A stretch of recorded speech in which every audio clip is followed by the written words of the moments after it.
Imagine coming home from a long day at work, only to find that your entire neighborhood is in chaos. Police cars are swarming the streets, and your neighbors are frantically searching for something or someone. But as you approach your friend's house, you notice something eerie. Their front door is wide open, and their cars are still parked in the driveway. It's as if they vanished into thin air. This is exactly what happened on a fateful night in April 2011 in the quiet suburban town of Bellevue, Washington. The McCall family, consisting of John, his wife, Jane, and their two children, Emily and James, disappeared overnight, leaving behind a trail of unanswered questions. As the investigation began, detectives were baffled by the lack of evidence. There were no signs of forced entry, no struggle, and no indication of what could have led to their disappearance.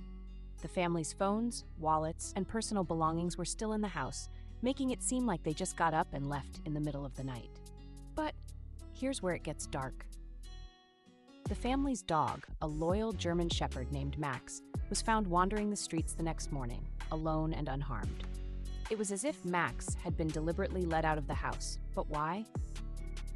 As the days turned into weeks, the community rallied around the missing family. Posters were put up, search parties were organized, and the local media was flooded with stories about the McCall family's disappearance. But despite the efforts, there were no leads, no tips, and no sightings. It was as if the family had been erased from existence. Nobody expected this. But as the investigation continued, detectives started to uncover some disturbing details about the family's past.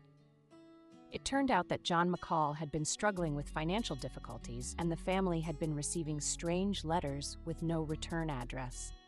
The letters, which were later revealed to be from an unknown sender, contained cryptic messages and threatening remarks.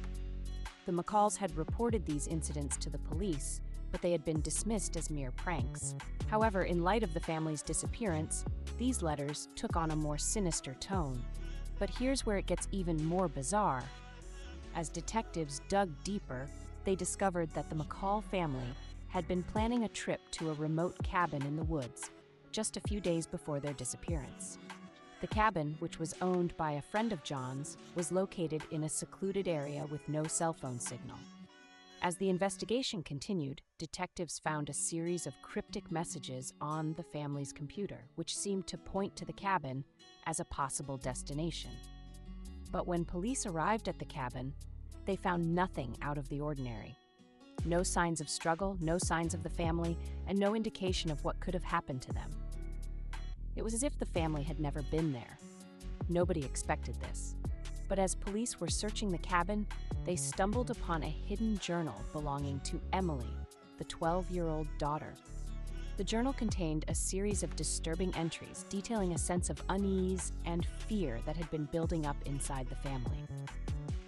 The entries spoke of an unknown presence that had been lurking in the shadows, watching the family's every move.